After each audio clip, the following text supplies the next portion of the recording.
최근에 후배 교역자가 신문 기사 하나를 제게 보내왔는데, 보니까 2003년도에 나온 기사인데요.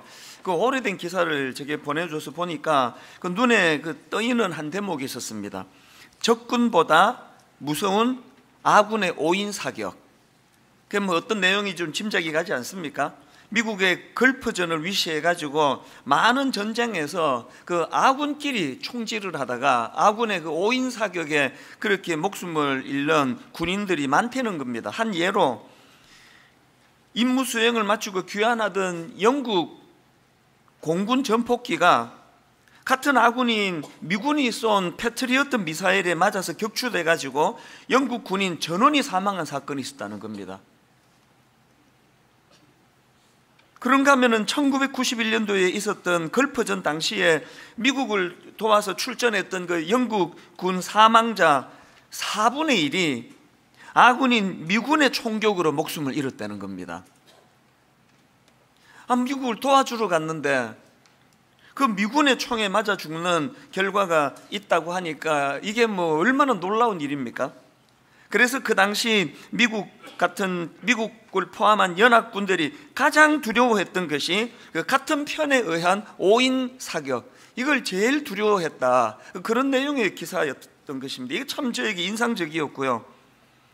또 그런가 하면은 또 다른 후배가 또 저에게 메일을 최근에 하나 보내줬는데, 거기에 자기가 들은 강의를 들으면서 깨달았던 내용들을 저한테 메일로 보내왔습니다. 동성애나 이슬람 문제 이런 이슈들이 많은 연실에 그런 걸 다룬 강의였나 봅니다. 그 강의에서 이 후배가 자기가 인상적이었던 부분이 뭐였는지를 제게 보여줬는데, 그 후배의 말의 핵심이 뭐냐면은 지금 한국 교회가 싸워야 될 주적은 교회 바깥에 있는 무슨 동성애나 또 이슬람이나 북한이나 이런 문제가 아니라는 거예요. 우리가 싸워야 될 진짜 무서운 적은 이 교회 안에 도사리고 있는 폭력성, 틈만 나면은 분열하고 나누고 이런 것들, 그러니까 아까 그거로 말하면 우리끼리 총질하는 거, 이게 가장 두려운 적이라고, 그런 내용의 글이었습니다. 그러고 보면은 사실 지금 가나안 성도라고 예수님은 분명히 믿고 있는데 교회는 안 나가는 사람, 교회에 너무나 실망을 해서 교회를 떠난 사람들이 그냥 이슬람 문제, 동성애 이런 것으로 떠난 사람은 거의 없고요. 전부 이 교회 안에 너무나 이기적이고 또 탐욕적이고 또 그런 것 때문에 발생되는 분열, 또 분열이 일어날 때마다 양쪽이 서로가 보여주는 폭력적인 태도, 이런 것들에 실망해가지고 교회를 떠나는 일들이 지금 얼마나 많은지 모른다는 겁니다. 이 두 교역자가 비슷한 내용의 메일 옛날에 기사를 찾아가지고 저한테 보내주는 이유가 뭐였냐 하면은요, 지금 일어나고 있는 분당 우리 교회를 중심으로 해서 일어나고 있는 이상한 과열 현상 때문이에요. 아마 대부분의 성도님들이 지금 일어나고 있는 이 가슴 아픈 현상을 다 보고 듣고 하시리라고 믿는데요, 문제의 발단이 이렇습니다. 제가 여러 번 말씀드렸지만 저는 동성애 잔치라고 하는 퀴어 축제가 열려질 때면 잠을 이루지 못합니다. 왜냐하면은 저는 청소년 사역을 오래 했기 때문에 아무것도 모르는 어린애들이 이런 거에 영향을 받을까 봐, 이런 거에 영향을 받고 또 아이들이 또 혼미한 상태에 빠질까, 이런 생각을 하니까요 너무 걱정이 많이 되고 잠이 잘 안 옵니다. 그러다가 원래 들어와가지고 결심한 게 뭐냐면은 그냥 걱정만 하고 있어도 되겠나, 가만히 있으면 안 되겠다. 분당 우리 교회가 무슨 연구소 이런 게 거창한 이런 게 아니고요, 뭐라도 연구기관을 좀 만들어가지고 좀 동성애에 대해서 아주 객관적으로 자료를 분석하고 그것을 가지고 애들에게 좀 책이라도 하나 만들어서 좀 읽어보라고 하는 이런 일이라도 해야 되겠다. 그리고 관심을 가지고 제가 전문가들을 만나보니까 제가 연구소 만들 필요 없겠더라고요. 이미 다 있습니다. 많은 자료를 가지고 그런 걸 하고 있어서 제가 요즘에 그런 각 분야의 전문가들을 만나서 지금 공부하고 있는 중입니다. 그래서 제가 몇 주 전에 전체 교역자들에게 이런 이야기를 나누면서 분당 우리 교회가 또 개별적으로 퀴어 축제 반대 집회 가는 분도 있고 또 기도하는 분도 있고 개인적으로는 하지만 이 교회적으로 좀 여기에 좀 대응하는 일을 했으면 좋겠다, 기도해 달라. 그렇게 하고 이제 그 기도 제목을 같이 나누었는데요.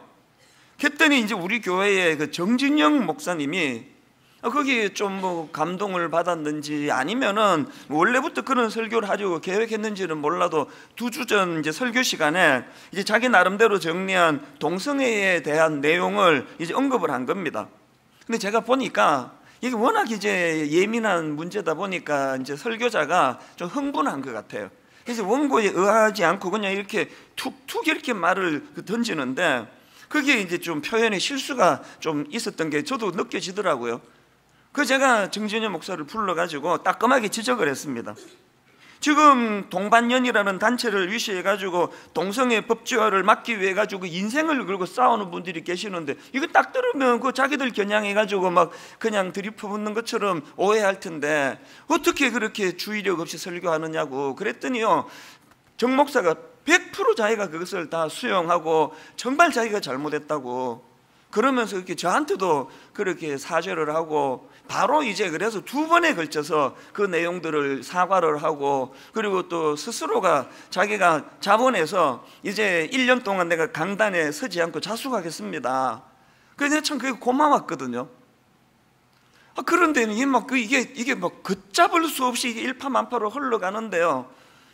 처음에는 너무 어리둥절했습니다. 이게 도대체 이렇게까지 사과를 하고 했는데 이렇게까지 이게 격분할 일인가. 그러고 보니까 그 반대하시는 운동하시는 분들이요, 그만큼 거기에 인생을 걸고 마음을 쏟다가 보니까 이제 그 분노도 그만큼 컸던 것 같아요.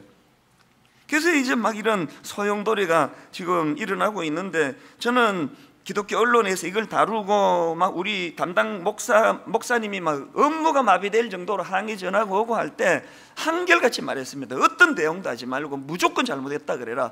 우리가 잘못한 거 맞다. 말 조심해야 되는데 못한 거 맞다. 그러면서 이제 한 며칠 지나면은 이게 잦아들겠지 생각을 했는데 이게 아닌 거예요. 그 과정에서 제가 참 충격을 받은 게 몇 가지가 있는데요.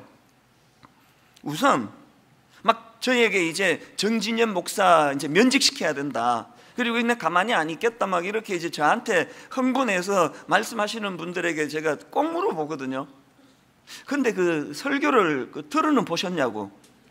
적어도요, 제가 확인한 분들 중에는 그 설교를 들었다는 사람이 한 명도 없습니다. 그렇게 기사 보고 막 이런 걸만 가지고 그래서 이게 너무 제가 충격이 돼서 오늘 사실은 이제 사도신경 첫날로 제가 이제 말씀을 준비해 왔는데요. 이게 지금 잦아들지가 않는 거예요. 그래서 이제 이런 문제를 가지고 제가 그 설교 전문을 다 올리고 이런 부분은 잘못했고 그건 또 사죄해야 되지만 그러나 이분이 그 복음적인 설교를 한 거는 맞다. 그렇게 글을 올렸음에도 불구하고 뭐 여전히 목사 면직시켜야 된다. 이런 강경한 목소리가 잦아들지 않기 때문에 제가 이제 오늘 본문을 바꾼 거예요.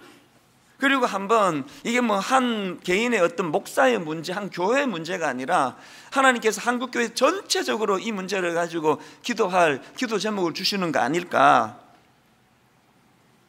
사실 이 과정에서 제 억장을 무너지게 한 것은요, 그 지난주 수요일쯤으로 기억합니다. 느닷없이 교회에 또 막 항의 전화가 막 엄청 많이 들어오는 겁니다. 뭐 때문에 그렇게 항의한데 물어보니까 요지가 좌파 목사, 좌파 교회는 회개해야 된다 뭐 이런 요지래요. 그래서 너무 어리둥절했습니다. 우선 이게 무슨 말이지 이게 뚱딴지 같이. 그래서 제가 좀 알아보니까요, 누가 전해주는데 요즘 반동성애 운동으로 수고하시는 이모 교수님이라는 분이 있는데 이분이 페이스북에다가 이런 글을 옮겨 놓았대요. 이찬수 목사, 신영복 교수를 존경합니다. 퀘션 마크로 이렇게 해가지고 글을 이제 옮겨 놓고는 이런 글을 썼답니다. 동성애는 이미 대세라는 부목사의 설교는 이제 우리 정진영 목사를 놓고 하는 말이죠. 동성애는 이미 대세라는 부목사의 설교는 단순한 해프닝이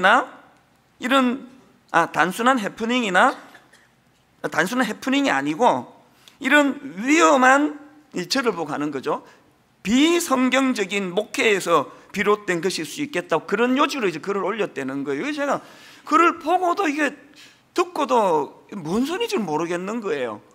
이게 무슨 말이지? 갑자기 신영복 교수 이야기 왜 나오지? 그래서 저도 검색을 해보고 글을 찾아보니까요, 그게 어떻게 됐냐 하니까 그 옛날 설교를 다 찾아봤습니다.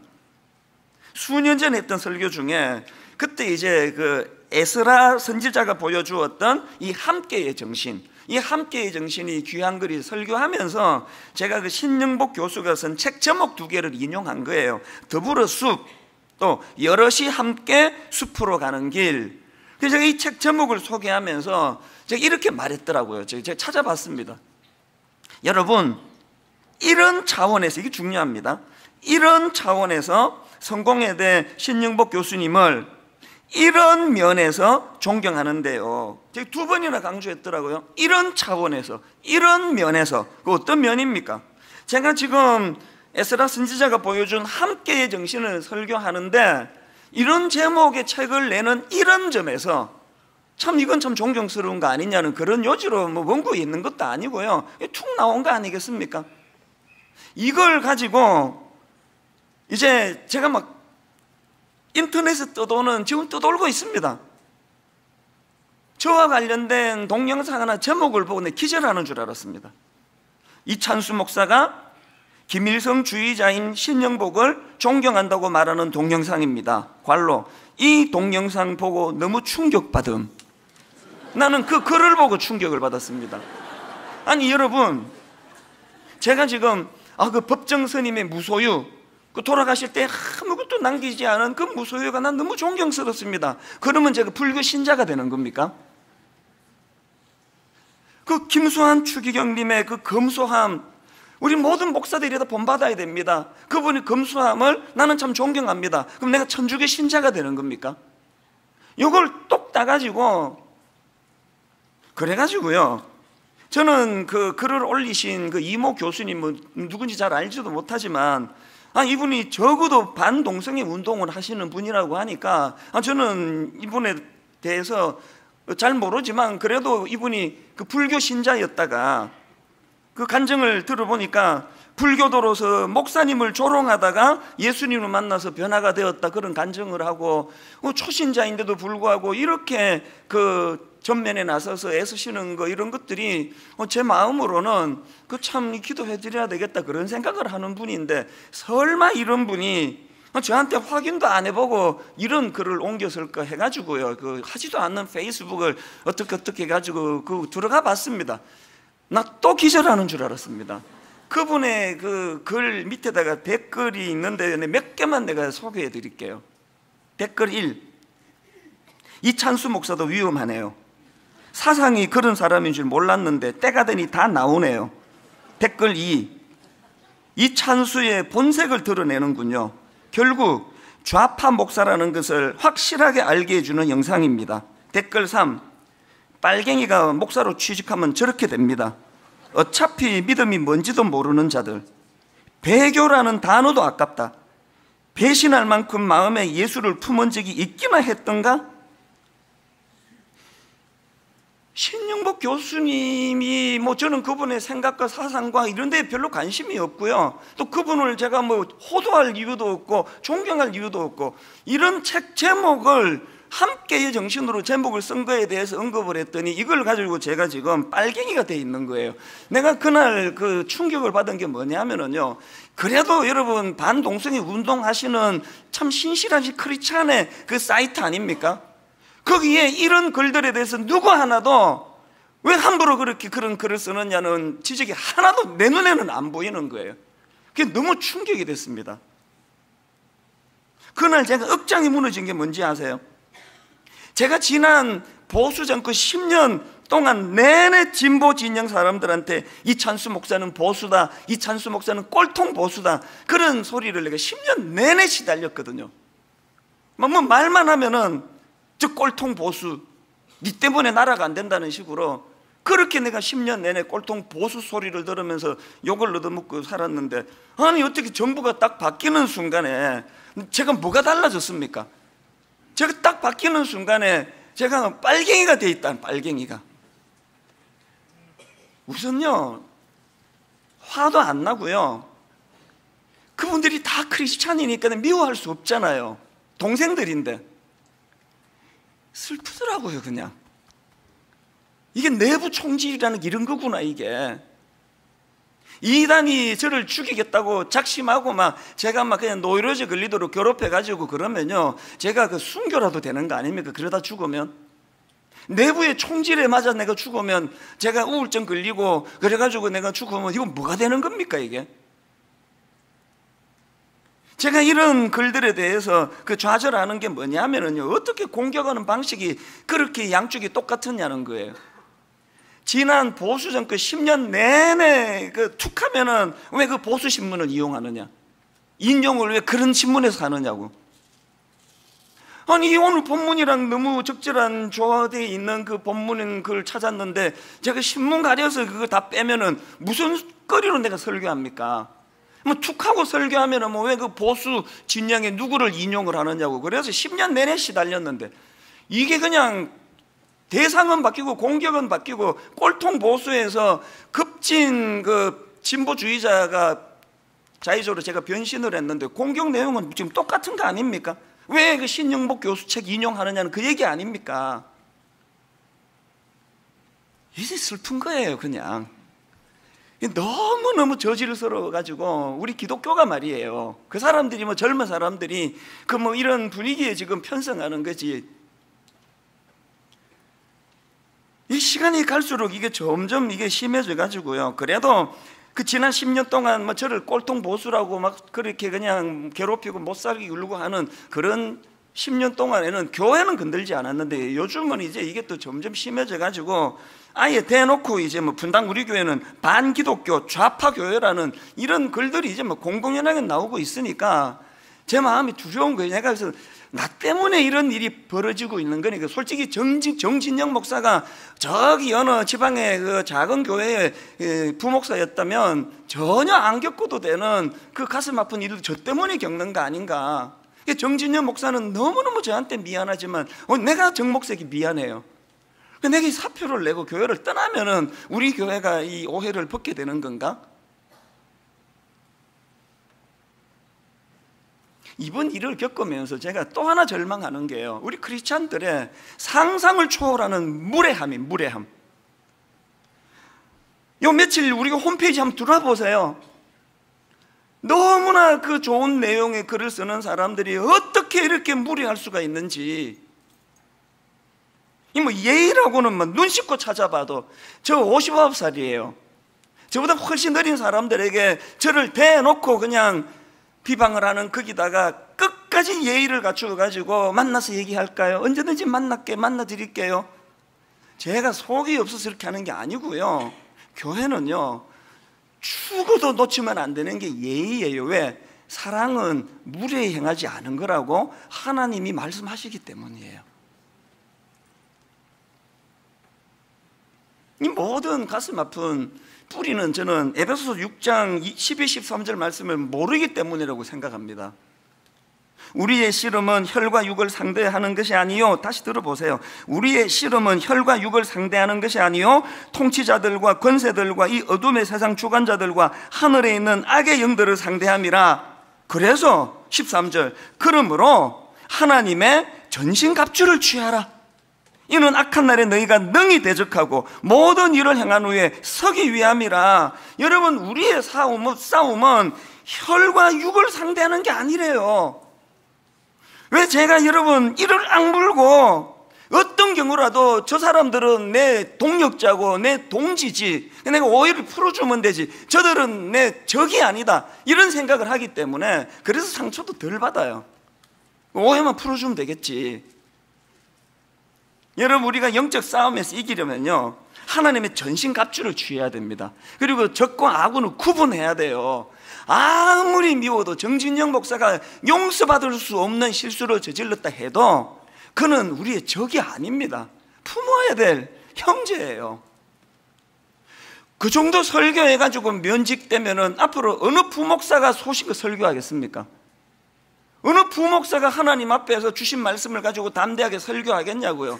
저요 그런 일 없다고 저는 믿지만 끝끝내 정진영 목사가 이것 때문에 면직돼야 된다면 그날로 저 목회 그만둡니다. 내가 두려워서 어떻게 설교하겠냐고요.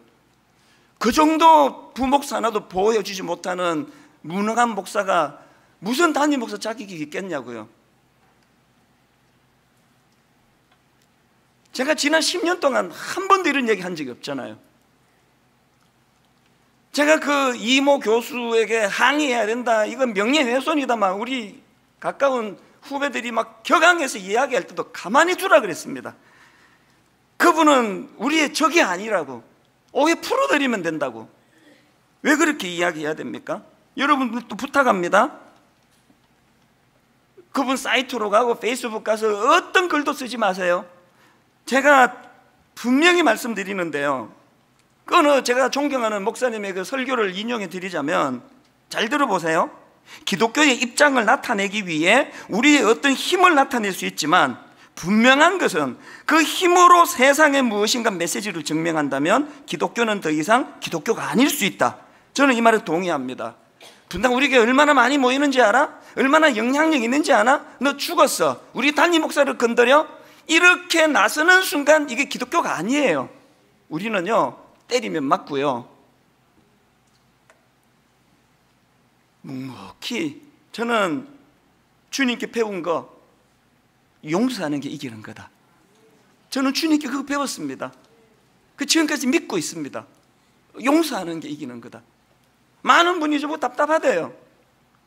왜 게시판에 왜 목사님이 시원하게 글 하나 안 쓰시느냐고. 왜 안 쓰느냐고요? 어떤 분이요, 저는 이단인데요, 그렇게 하고 글 쓰면요 가만 안 있습니다. 어떤 경우라도 게시판에 글 쓰는 그분은 저희 적이 아니에요. 내부 총질 안 됩니다.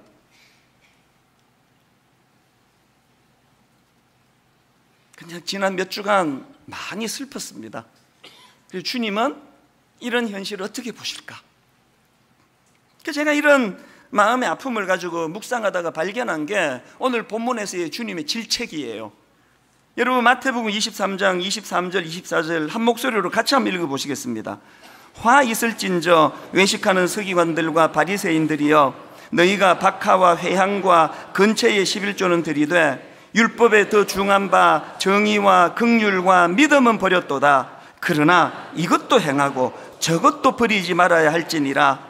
맹인된 인도자여, 하루살이는 걸러내고 낙타는 삼키는도다. 저는 요 며칠 동안에요, 하루살이는 걸러내고 낙타는 삼키는도다, 이 주님의 말씀을 오래 제가 지금 묵상하고 있는 중이에요. 예수님이 지금 비유로 말씀하시는데 하루살이와 낙타 둘 다 피해야 되는 것들이에요. 둘 다 부정한 것들이에요. 근데 주님이 지금 뭘 강조합니까? 주님이 가만히 보시니까요, 사람들이 그 아주 작은 하루살이는 걸러내려고, 이 부정한 거래, 하루살이는 걸러내려고 그렇게 애를 쓰면서 막 그거보다 막 어마어마하게 큰 낙타는 막 그냥 수용하는 거예요. 막 먹는 거예요. 막 삼키는 거예요. 그 말씀이에요. 저는 며칠 내내 질문했습니다. 내게 하루살이가 뭘까? 절대로 하면 안 되는 거 몇 가지 있습니다. 술 안 먹는 거, 담배 안 피는 거, 저게 하루살이에요. 그래서 절대로 술, 담배 안 하거든요. 예수님이 뭐 그 칭찬해 주시겠죠. 그 하루살이도 피하는 게 좋으니까. 그러면서 내가 술, 담배 안 하는 이거에 대한 긍지가 너무 크면서 낙타를 너무나 주님이 싫어하는, 용서도 안 하고 막 툭하면 분노하고 툭하면 정죄하고, 막 부목사 하나가 내게 조금만 무리하면은 막 그냥 쫓아내버리고, 뭐 이런 건 대수롭지 않게 저지른다면 그게 지금 낙타를 먹는 짓이라는 거예요. 오늘 저는 여러분에게 진지하게 질문을 드립니다. 여러분에게 하루살이는 뭡니까? 너무나 긍지를 느끼면서 나 술 안 마셔, 나 담배 안 펴, 그러면 그런 긍지를 갖고 계시는 여러분에게 낙타는 무엇입니까? 이런 점에서 저는 이번에 이 일이 단순히 정진영 목사 개인의 문제, 본인은 막 어마어마한 교훈을 얻고 지금 1년 동안 스스로 자숙의 기간을 가지면서 막 엄청 성장할 거라고 저는 믿습니다. 저도 지금 계속 불러서 너무 절망하지도 말고 너무 이걸 가볍게 여기지도 말고 깊이 하나님 앞으로 들어가라고 계속 지도를 하고 있기 때문에 이게 정진영 목사 개인의 문제가 아니고요, 저는 이건 분당 우리 교회 전체의 문제라고 생각합니다. 여러분 계속 질문하세요. 내가 긍지를 갖는 하루살이는 뭔가? 그러면서 내가 방심하면서 막 들이마시고 있는 낙타는 또 뭔가? 이런 의미에서 여러분, 우리가 주님의 말씀을 가지고 그 경고를 받으면서 회복해야 될 게 세 가지가 있습니다. 주님이 지금 너무나 하루살이 정도가 아니고 엄청나게 중요하다고 생각하시는 말씀을 세 가지로 정리하는데요, 그 중에 하나가 정의입니다. 정의. 23절입니다. 화 있을진저 외식하는 서기관들과 바리새인들이여, 너희가 박하와 회향과 근처의 11조는 들이되 율법에 더 중한 바 정의와 긍휼과 믿음은 버렸도다. 제일 먼저 나오는 게 정의예요. 그래서 제가 이 정의가 원어로 어떻게 되어 있나 보니까 이게 크리시스라는 단어인데요, 바우어 사전에 의하면 이걸 이렇게 설명합니다. 크리시스는 심판, 재판의 의미로 주로 사용되는데 오늘 본문에서는 옳음, 정당함, 정의, 이런 의미로 사용됐다는 겁니다. 그리고 같은 내용을 그 그랜드 주석을 제가 찾아보니까 이 단어를 적용을 이렇게 합니다. 말과 행실로 자기 이웃에게 해를 끼치지 않는 태도, 이게 정의래요. 이렇게 이제 적용을 한 거겠죠. 술, 담배 안 피우는 게 하루살이라면요, 함부로 정죄하고 함부로 판단하고 함부로 말로 남에게 상처 주는 게 이게 낙타일 수 있다는 거 생각해 보셨습니까? 두 번째로 우리가 회복해야 되는 게 긍휼인데요, 23절을 다시 보십시오. 화 있을진저 외식하는 서기관들과 바리새인들이여, 너희가 박하와 회향과 근처의 11조는 들이되 율법에 더 중한 바 정의와 긍휼과 믿음은 버렸도다. 여기 나오는 긍휼에 해당되는 단어가 엘레오스라는 단어인데요, 제가 이 단어의 의미를 찾아보니까 신약 성경 그리스 사전이 이렇게 말합니다. 어떤 사람의 필요에 대해 표현되는 친절함, 자비, 연민, 동정, 이런 걸 나타내는 단어라는 겁니다. 바우어 사전에도 보니까 이 단어는 두 가지 측면이 있는데요, 이 긍휼이라는 게 하나는 하나님께서 인간에게 베푸시는 긍휼, 그런가 하면 또 하나는 인간이 인간에 대해서 베푸는 긍휼, 이 두 가지 측면이 있는데 이 본문에서 주님이 하시는 말씀은 후자, 인간이 인간에 대하여 베푸는 긍휼이라는 겁니다. 여러분, 나 술, 담배 안 먹어. 그런데 주님이 말씀하시는 인간에 대한 긍휼이 없다. 그게 낙타래요. 그게 막 둘 다 안 하는 게 제일 좋고요, 막 굳이 둘 중에 하나를 해야만 한다면 그냥 담배를 피십시오. 담배를. 차라리 술, 담배 하시고 함부로 남을 정죄하고 비방하고 절대로 용서 없고 긍휼 없고. 그래서 마태복음 9장 13절에 보니까 너희는 가서 내가 긍휼을 원하고, 주님이 말이에요, 내가 긍휼을 원하고 제사를 원하지 아니하노라 하신 뜻이 무엇인지 배우라. 나는 의인을 부르러 온 것이 아니요 죄인을 부르러 왔노라 하시니라. 마지막 세 번째로 회복해야 되는 게 뭐냐? 믿음이 믿음. 23절을 다시 보십시오. 화 있을진저 외식하는 서기관들과 바리새인들이여, 너희가 박하와 회향과 근처의 11조는 들이되 율법에 더 중한 바 정의와 긍휼과 믿음은 버렸도다. 여기 나오는 믿음은 여러분 다 아시는 단어예요. 피스티스라는 단어 여러분 들어보셨죠? 이 피스티스는 신실함 혹은 충성, 이런 뜻을 담고 있는 단어인데요, 그리스 사전에 보니까 본문에서의 이 단어는 그 상대방에게 인격적으로 신뢰받는 상태의 중요성을 강조하는 문맥으로 쓰여졌다는 거예요. 무슨 뜻인가 하면은요, 자, 디도스 2장 10절을 보십시오. 훔치지 말고 오히려 모든 참된 신실성을 나타내게 하라. 여기 나와 있는 신실성이 뭡니까? 하나님 앞에 사람들에게 인격적으로 신뢰받는 이 상태가 중요하다는 거예요. 그러니까 지금 예수님께서 그렇게 율법을 잘 지키는 그 사람 서기관 바리새인들에게 주시는 지적이 뭡니까? 지적이 먼저 너의 삶으로, 먼저 너의 성품의 신실함으로, 먼저 너의 신뢰할 만한 모습을 먼저 보여주라는 거 아닙니까? 우리 홈페이지에 들어와가지고 그냥 예수 좀 믿어볼까? 그랬던 어떤 세상 사람이 우리 교회 홈페이지 와서 보고 정말 예수 믿어야 되겠다는 생각이 나고 있을까요? 저는요, 우리 홈페이지에 어떤 글도 원합니다. 저에 대해서 직설합법으로 지적해 주십시오. 그대로 수용하겠습니다. 단 예의를 갖추어 주세요. 저 59살이에요. 예의만 갖추어 주세요. 이런 내용들을 제가 쭉 살펴보니까요, 그 손봉호 교수님이 쓰신 주변으로 밀려난 기독교, 어떤 분이 그 송 교수님의 이 내용을 올린 게 있더라고요. 손봉호 교수님이 오늘 이 본문을 가지고 설명하는 대목이 나오는데 한번 들어보십시오. 한국 교회가 초기부터 예수님이 낙타에 비유했던 정의와 긍휼에 힘을 기울였다면 그때 누렸던 도덕적 권위를 계속 유지할 수 있을 것이고, 그 다음 들어보세요. 하루살이 같은 동성애와의 싸움에도 쉽게 이길 수 있을 것이다. 동성애가 쉽다는 뜻이 아니고요, 우리가 이 세상 사람들에게 주님이 말씀하시는 낙타, 정의와 긍휼과 믿음으로 그들에게 신뢰를 받을 수 있었다면 이 동성애 문제에 대한 싸움에서 얼마나 이게 쉽게 다가가겠냐는 거예요. 교회가 그거 안 된다 그러더래. 그러면 뭔지도 모르고 믿을 수 있을 만큼의 낙타, 이걸 우리가 멀리할 수 있었더라면. 그러면서 그 교수님이요, 부연하는 말이 너무 공감이 됐습니다. 잘 들어보세요. 건국 후 상당기간 개신교만, 이 중요합니다. 건국 후 상당기간 개신교만 군목을 보냈는데도 다른 종교나 사회 누구도 이의를 제기하지 않았다. 그만큼 기독교가 국민의 신뢰와 존경을 받았기 때문이다. 지금은 도덕적 권위를 상실해서 기독교가 아무리 옳은 주장을 해도 너나 잘하세요, 야유만 받게 되었다.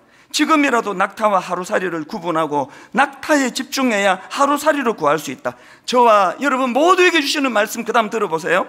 정직하고 공정해서 정의를 실천하며 하나님과 믿음을 돈, 명예, 권력 같은 하급 가치를 얻는 수단으로 착각하는 우상 숭배를 중단하고 하나님이 주신 복을 약한 자에 대한 긍휼에 사용하면 영적 전투에서 결코 패배하지 않을 것이다. 우리 교회의 원로 어른이 하시는 말씀이에요.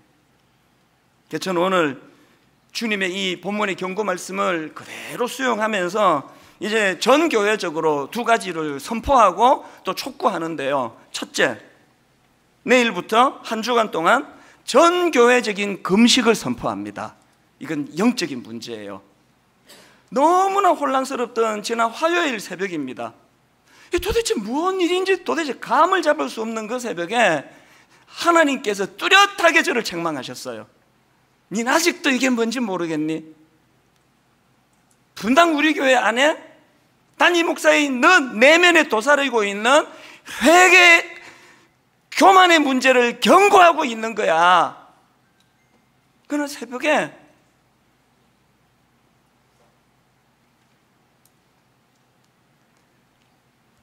그날 제가 두 끼 금식을 하면서 전 교역자 모아놓고 말했습니다.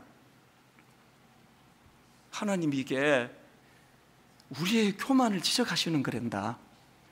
제가 공개적으로 정목소리를 야단을 쳤습니다. 어떻게 그런 중요한 이슈를 건들건들하면서 원고를 의지하지 않고 그렇게 설교할 수 있느냐고. 그게 당신 안에 있는 교만의 문제라는 걸 오늘 알게 되었다고. 나머지 부교역자들은 여기에 자유하나? 큰 교회 목사라고 건들건들거린 적 없는지 회개해야 되는 거 아니냐? 먼저 내가 오늘 금식하며 회개할 테니까, 그리고 다음 주일날 전 교회적으로 내가 회개를 선포할 예정이니까 원하는 사람은 이번 한 주간 당겨서 회개하기를, 금식하기를 원한다고. 그날 너무너무 고마웠습니다. 모든 부교역자들이 눈물로 목사님 말씀이 옳습니다.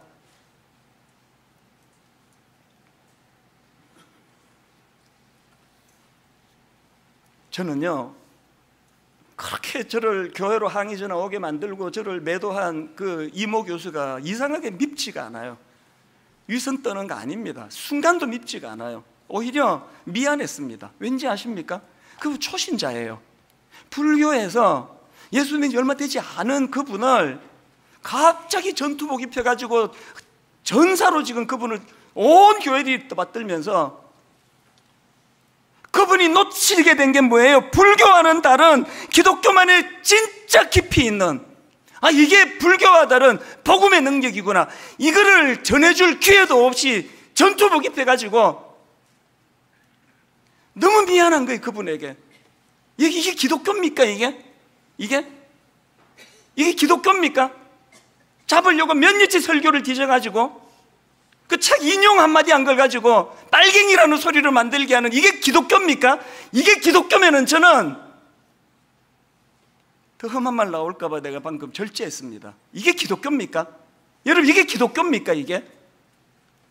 그분에게 전투복 입히기 전에 진짜 기독교의 진수, 손양호 목사님 두 아들 죽인 그 원수를 양자 삼기까지 가는, 우리는 그렇게까지는 못 간다 할지라도, 이게 기독교입니까? 이게 복음입니까? 이게 십자가입니까? 그 젊은 목사가 그렇게 지금 초죽음이 돼서 사과하고 1년 동안 강단에 안 쓰겠다고 스스로가 자처하고, 저는 지금 정진윤 목사가 지금 우울증 올까봐 조마조마한 사람, 여기 제가 행정 목사 보고 자꾸 체크해라, 그리고 나한테 자꾸 내가 절대로 화나 있지 않다고, 미워하지 않는다고 자꾸 전해달라, 여러 목사한테 내가 부탁합니다. 이게 기독교입니까? 이게? 이모 교수님이 그분 잘못입니까? 이게? 천박하기 짝이 없는 그런 오늘 저와 기성세대 우리들의 잘못 아닙니까?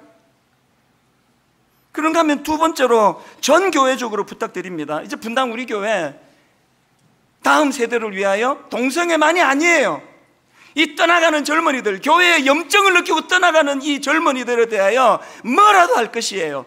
동성애 연구소가 필요하면 만들 거예요. 이미 있다면 전적으로 후원할 거예요. 이요나 목사님이라고 연세가 70이 넘으셨고, 지금 제가 알기로 암 2기인가 3기인가 그러신 할아버지가 세상에 수많은 지금 동성애에서 돌아온 그 젊은이들을 품고 고군분투하는데, 지난주 제가 그 얘기를 듣고 회개했습니다. 이런 걸 내가 왜 못 도와드렸나, 이런 데로 왜. 진짜 제가 하나님 앞에 부끄러운 종이에요. 적극적으로 도와드릴 거예요, 힘을 얻도록. 그래서 그들이 다시 돌아올 수 있도록.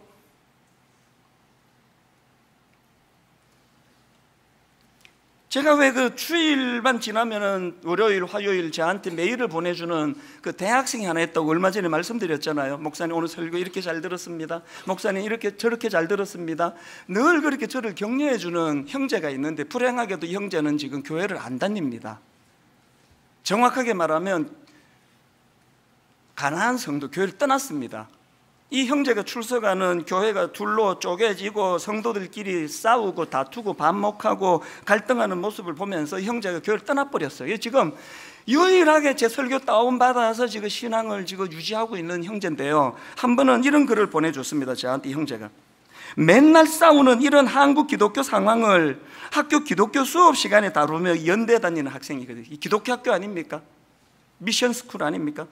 맨날 싸우는 이런 한국 기독교 상황을 학교 기독교 수업 시간에 다루며 많은 학생들이 개독교라고 비판하는 상황에서 많은 학생들 앞에서 한 명의 기독교인으로서 정말 미안하고 무거운 책임감을 느낀다고 사과했습니다. 왜 얘가 사과를 해야 돼요? 왜 얘가 뭘 잘못해가지고 얘가 사과를 해야 되느냐고요. 우리 같은 목사들이, 수많은 기성세대 사람들이 기독교를 이렇게 저질로 만들어버리고 우리가 사과해야지. 이 형제가 얼마나 신실한 크리스찬인지 아십니까? 한 번은요, 또 메일이 왔어요. 학교 수업 중에 의과대학을 다니거든요. 수업 중에 자기가 대놓고 동성애를 반대하는 그런 의견을 냈는데, 그 일로 야유와 질타와 핍박이 얼마나 쏟아졌는지, 그 일 이후로 자꾸 식은땀이 흐르고 공황장애가 올 것 같은 그런 상황이었다고 메일이 왔는데, 제가 그 메일을 보고요, 제가 분당 우리 교회 담임 목사로서 겪는 이걸 내가 힘들다 그러면 난 양심불량이라 생각했습니다. 여러분, 이 젊은 크리스찬들이 이렇게 잘 믿으려고 애를 쓰는데 좀 이렇게 힘은 못 실어줘도 어떻게 이렇게 유치한 기독교로 자꾸 전락을 시키시느냐고요. 용서가 안 되는데 그게 무슨 기독교입니까? 그게 내부에서 우리끼리 총질하고 있는데, 골리앗은 여기서 지금 발작 끼고 구경하고 있는데,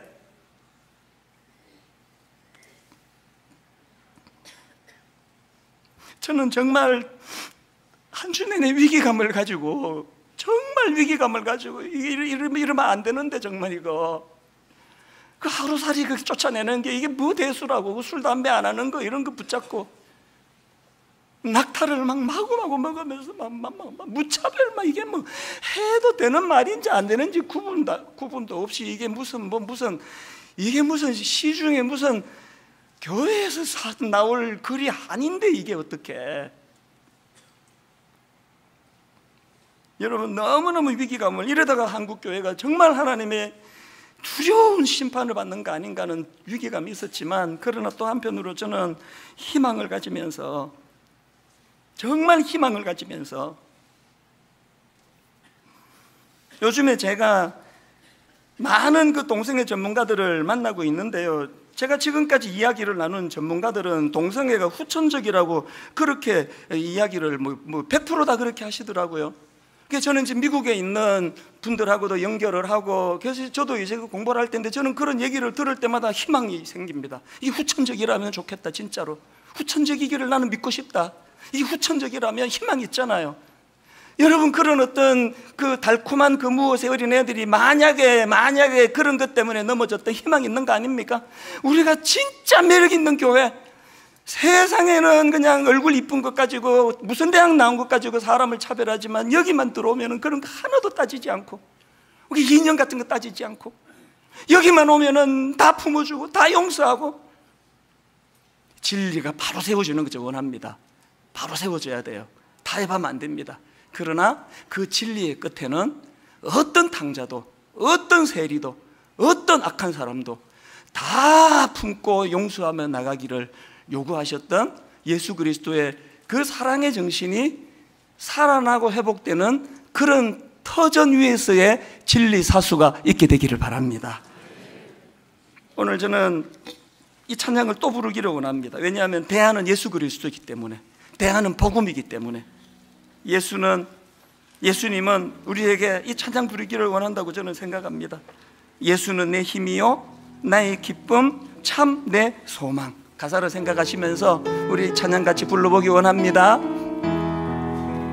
예수는 내 힘이요, 예수는 내 힘이요 나의 기쁨 내 참 소망, 내 참 소망. 그 이름의 생명이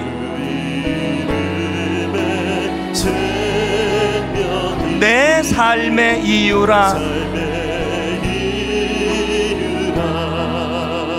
오직 주만 따라갑니다. 오직 주만 높임 받으소서. 오직 주만 높임 받으소서. 선포하십시오. 내 평생에 무엇을 노래합니까? 그 이름은 무엇을 선포합니까? 그의 선하심을 세상에 노래합니다. 그 이름의 크신 능력,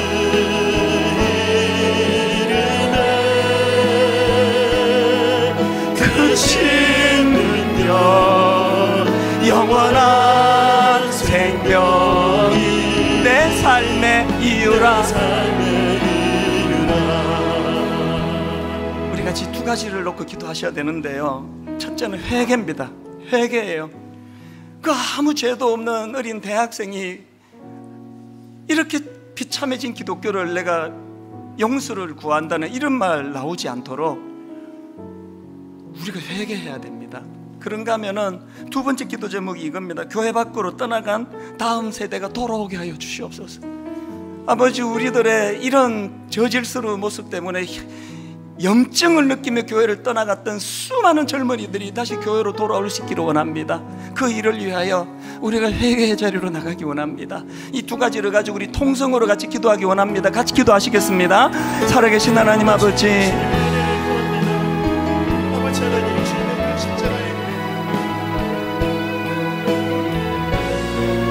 그 십자가의 사랑, 아버지 하나님, 자격 없는 자를 향하여 자격 있다 여겨주시는 그 주님의 그 영광과 그 은혜가 교회 안에 선명하여 지고 아버지 나 같은 죄인 살리신 하나님 은혜를 놀라워하며 아버지 그 은혜에 감사할 수 있고 감격할 수 있는 은혜의 회복이 우리에게 필요합니다. 아버지 하나님, 이 은혜의 역사로 하나님 우리를 새롭게 하여 주시고 교회를 새롭게 하여 주시기를 간절히 원합니다. 이 복음의 능력으로 충만하게 해주시고 아버지 이 복음의 능력을 경험하며 나아갈 수 있는 삶이 될 수 있도록 하나님 은혜를 주시옵소서. 하나님 은혜를 주시옵소서. 아버지 하나님, 아버지 누군가를 용서할 수 있는 그 십자가의 사랑, 누군가를 용납할 수 있는 아버지의 마음, 아버지 하나님 우리에게 그 은혜를 주시고 아버지 이 은혜의 정신 위에 아버지 든든히 서갈 수 있는 아버지 교회님을 주시옵소서. 하나님 아버지, 목사인 저를 용서해 주시고 기성세대인 저희들의 죄를 용서하여 주시기를 원합니다. 하루살이를 쫓아내는 것에 엄청난 긍지를 가지고 살아가면서 그 무서운 낙타는 꿀꺽꿀꺽 삼키고 있는 자기를 보지 못하는 우리들의 초라함을 용서하여 주시기를 원합니다. 우리들의 초라함으로 떠나갔던 젊은이들이 돌아오기를 원합니다. 복음은 너무나 매력적이고 복음은 너무나 아름다운 것이라는 것을 다시 한번 회개한 저희들을 통하여 드러나게 하여 주시옵소서. 누구를 탓하는 설교로 듣지 아니하고 누구를 탓하며 하는 설교가 되지 아니하고 이것은 주님께서 나에게 주시는 무서운 경고의 말씀으로 받고 설교하고 받고 설교를 듣는 분당 우리 교회 목사와 성도들 되게 하여 주시옵소서. 예수님 이름으로 기도드립니다. 아멘. 다 자리에서 일어나셔서 우리는 결국은 복음이 십자가예요. 십자가, 십자가. 우리 다시 한번 이 찬양 부르고 예배를 마무리하겠습니다. 십자가, 십자가, 십자가, 십자가, 그 위에 나 죽었네. 나 죽었네. 그 사랑 내 속에, 그 사랑 내 속에 강같이 흐르네. 강같이. 여러분 이렇게 또렷또렷하게 선포하십시오. 그의 생명 내 속에, 그의 능력 내 안에, 그의 소망 내 삶에,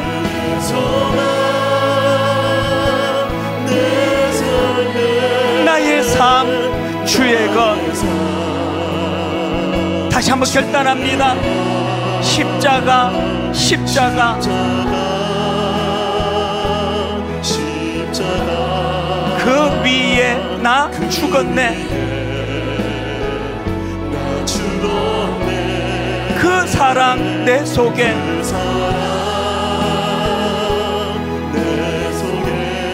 강같이 흐르네.